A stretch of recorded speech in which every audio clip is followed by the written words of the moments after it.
You mean nothing to me anymore. Never set foot in this house again. My father's harsh words echoed in my ears, supported by John, my soon-to-be husband. I left my family home in tears right after graduating from high school. My name is Amy, and now, at 36, I am a farmer. It's been 18 years since I walked away from my family home. From this point on, the time I spend living my chosen life will surpass the time I spent in my family home. A thought that fills me with sentimentality. Our family home was in the city, with my father working in a corporate job and my mother as a stay-at-home mom. It was a family of 4, including my elder brother born a year ahead of me. My parents were the sort who made no secret of ranking their children, with my brother always receiving preferential treatment. The meals we had and the grandeur of our birthday gifts were consistently superior for him. He flaunted his supposed superiority and always belittled me. Loneliness and cries for attention punctuated my childhood, but my parents remained unyielding. I eventually gave up, and the turning point in my life came during the summer of my second year in high school. My brother, aiming for a top-tier university, was struggling with poor mock exam results. Frustrated, he vented his anger on me. My parents, treating him with utmost care as if he were a fragile object, piled household chores on me, leaving no time for my studies. Because I outperformed my brother academically, they attempted to lower my grades to boost his spirits. It made no sense.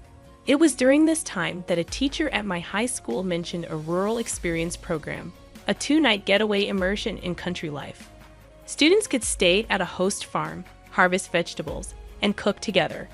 It was an opportunity to escape my toxic home environment, and I bravely signed up for it despite my father's objections. He had always dismissed agriculture as a career for those who couldn't secure corporate jobs, while my mother scoffed at me, questioning my sanity for willingly embracing manual labor and getting dirty in the mud.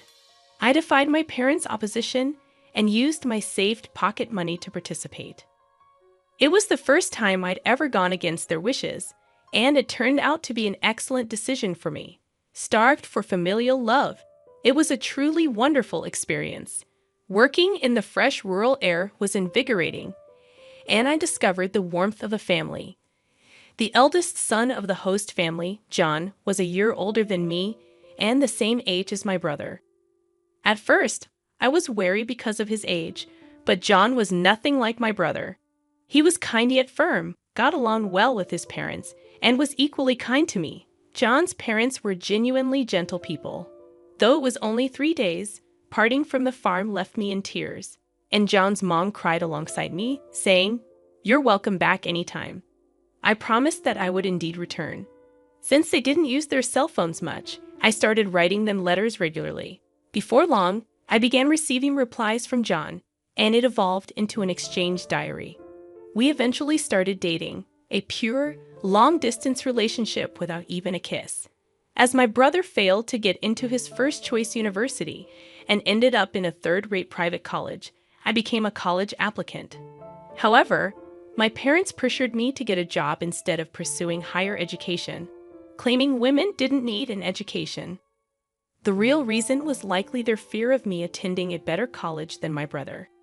Since the rural experience, I had dreamed of becoming a farmer.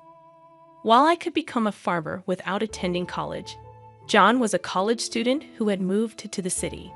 Deciding to pursue a college education and aiming for a new form of farming with a clear goal in mind, I dedicated myself to daily studies despite interference from my parents and brother. Upon passing the university entrance exam, my father erupted in fury, questioning if I, as a woman, intended to attend a better university than my brother. My mother joined in, claiming they couldn't afford to support me because my brother needed the money.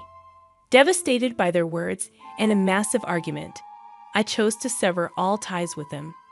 John, now my in-law's son, came to pick me up, and they generously supported my college expenses. 4 years later, I married John, never contacting my parents or brother during my college years. However, when my in-laws insisted we inform them about the marriage, my husband decided it was time to visit my childhood home for the first time in 4 years. The timing was chaotic during the planting season, so we could only make the visit at the beginning of summer. My husband, in-laws, and I arrived with sunburned and darkened faces from working outside. To our dismay, my parents and brother openly ridiculed us upon our arrival. My mother, in a condescending tone, questioned our financial status, stating, "No offense, but how old are you exactly? You must be quite poor to be working until you're all dark like this." Feeling mortified, I pleaded with her to stop, but she ignored me. My brother smirked and taunted, belittling those engaged in physical labor. I turned pale as the gentle smiles on my in-laws' faces froze.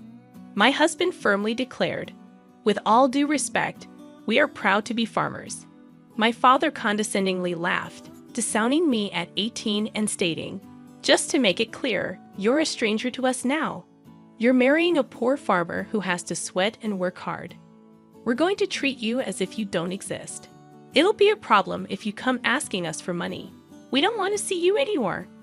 Already disowned at 18, I knew I was on my own, even without explicit confirmation. Despite this, I tried to maintain courtesies. The sympathetic looks from my in-laws and John were difficult to bear. On the way home, I quietly wept and resolved to forget about my biological family. Time passed, and 18 years flew by. The emotional wounds had thoroughly healed. I had given birth to 2 children, and my days were busy but fulfilling. Although I had virtually erased the memories of my parents and my brother, I was informed by a cousin that my brother was getting married. My cousin and I had always been close, occasionally meeting even after my marriage. At the wedding, my cousin said, however, I hadn't heard anything about the marriage plans of my parents or my brother. "Well, since we're estranged, it's true that there's no way for me to know," I replied. "I heard they are building a new duplex. I wonder if it's completed." Apparently, both my parents, my brother, and his wife planned to move after the wedding. My cousin knew about the estrangement between my parents and me, that they seemed to think that I would attend weddings and funerals. After finishing the phone call with my cousin, I impulsively dialed my mother's cell phone number. However, I was met with an automated message saying, "This number is no longer in use." I tried calling my father next, and again, the same automated message. Had they changed their cell phone numbers? I didn't know my brother's number, so I couldn't call him. With trembling fingers, I dialed the landline for my family home, and it connected. My heart was pounding as I waited for someone to pick up. "Hello," my brother answered. "Brother, it's Amy," I said, hesitating over what to say next. About to offer congratulations, my brother cut me off. "There's no need for you to do anything. You're a farmer or a stranger to me. Don't call me," he yelled, and hung up the phone. I rushed to call him back, only to find that I was already blocked. This was harsh. No matter how much he hated me, we were still family, and it hurt to be rejected like this. Seeing my distress, my husband was concerned and gently asked, "What's wrong? Did something happen?" I couldn't hold back my tears any longer, and when I told him about the conversation, both my husband and my in-laws were as furious as if it had happened to them. "Your home is here, Amy. Your family is with us," my mother-in-law reassured me. Her words moved me to tears, and I wished she was my real mom. She cared about me much more than my blood-related mother ever did. My father-in-law said, comforting me, "You're happy now. That's all that matters. No need to get hurt. The one who laughs is the winner," he added. My husband chimed in, saying, "Let's take them as a bad example and make sure we don't turn out like that, even for our children." Not knowing the situation, he hugged me tightly. "Thank you, everyone," I said, feeling warmth in my heart, realizing how happy I was now, even though I wasn't blessed with a supportive biological family. However, things took a drastic turn when my business was featured on national television. My in-laws, originally large-scale grain farmers in the American Midwest, who also grew a wide variety of vegetables and fruits, had a lot of produce that didn't meet the standards. I had studied food business in college and spent a lot of time figuring out how to sell all the produce without waste. Backed by the local farmers union, I started an online business selling jams, juices, and pickles made from slightly damaged fruits and vegetables that couldn't be sold as they were. My business was a huge success.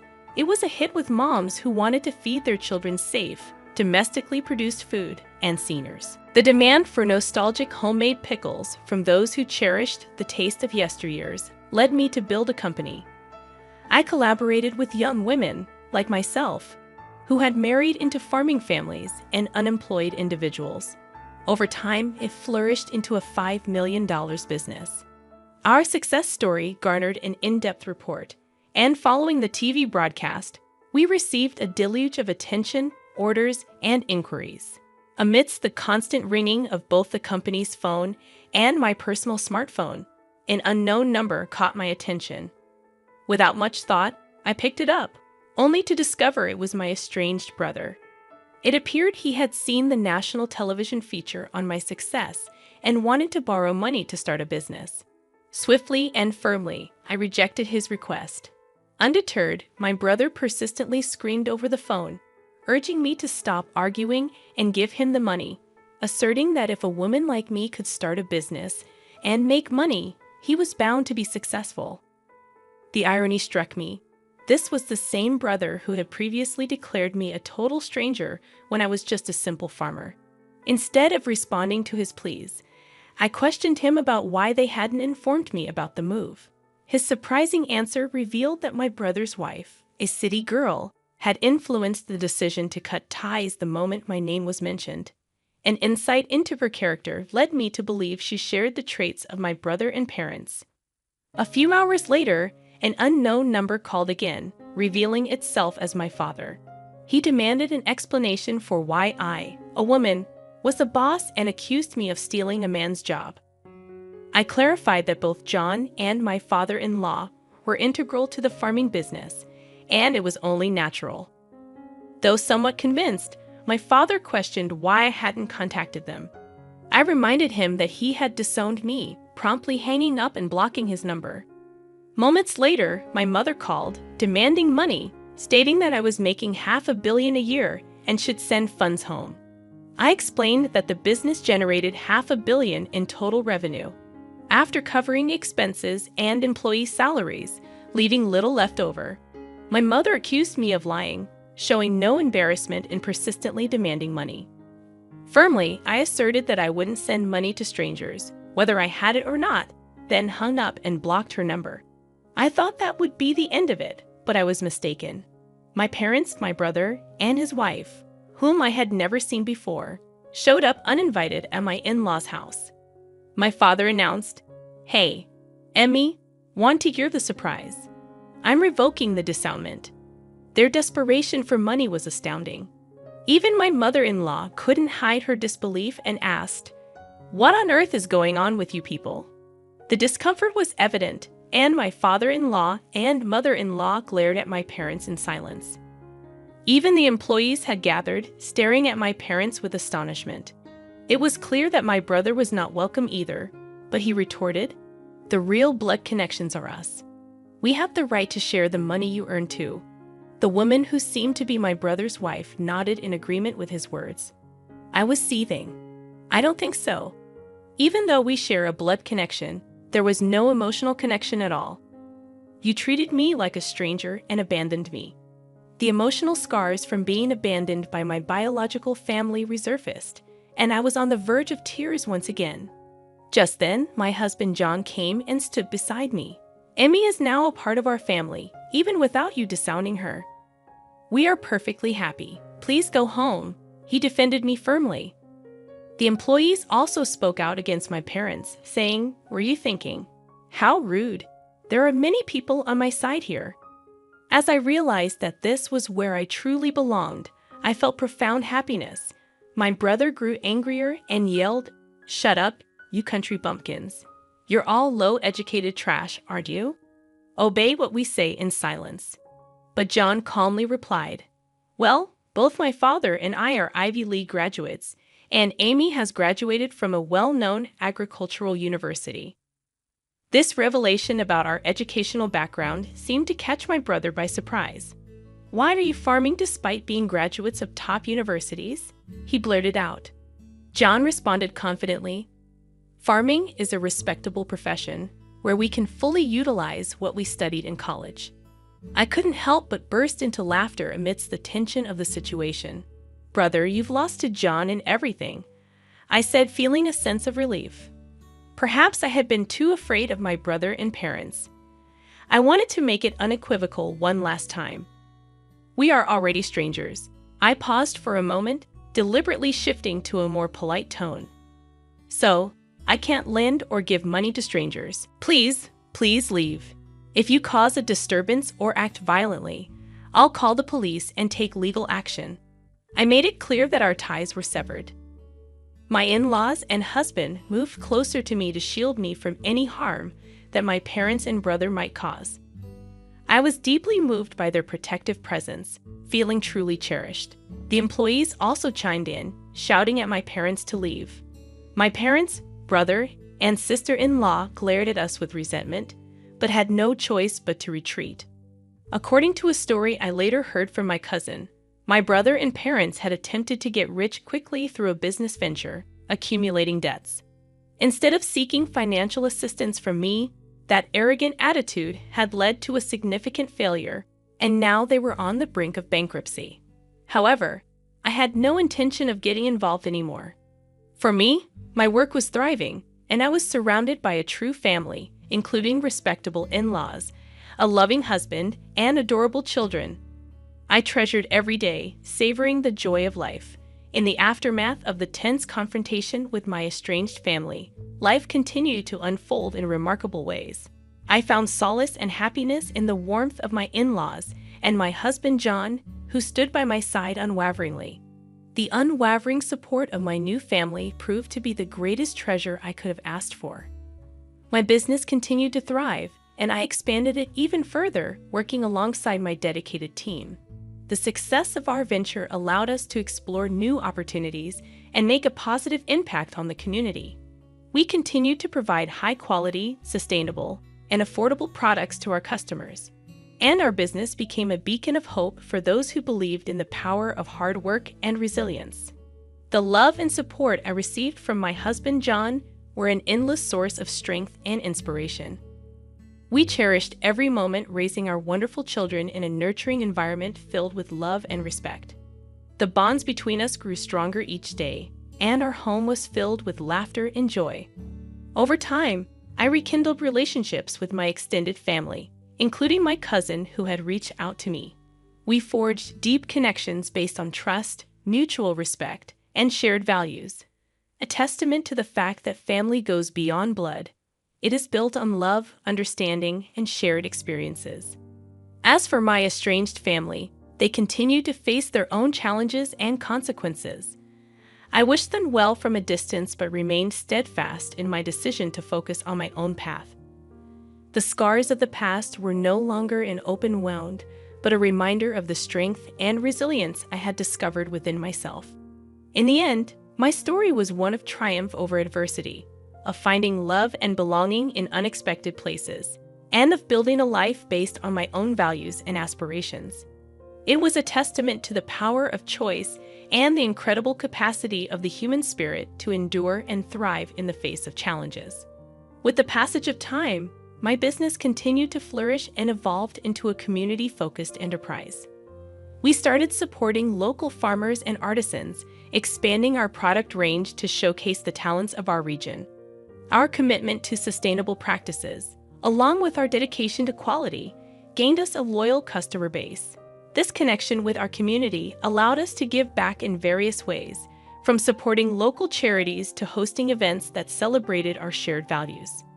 As our children grew, we instilled in them the importance of hard work, empathy, and resilience. They witnessed firsthand the importance of family, not solely defined by blood, but by love and shared experiences. Our home became a sanctuary for their growth and development, fostering an environment where they felt loved, nurtured, and encouraged to pursue their dreams. The support from my in-laws remained unwavering. They were not just in-laws. They were the family I had chosen, and I couldn't be more grateful for their love and acceptance. My mother-in-law, in particular, became a cherished friend and confidant, offering her wisdom and guidance as I navigated life's challenges.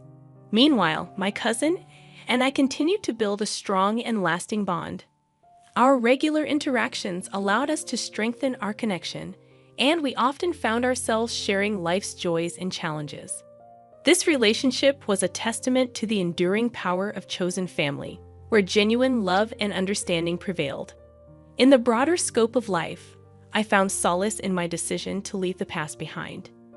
While my estranged family faced their own trials, I focused on the present and the future. My husband, my children, and the people who surrounded me were my pillars of strength, reminding me that a loving, supportive family can be found in unexpected places. My story serves as a reminder that family is not solely defined by blood ties.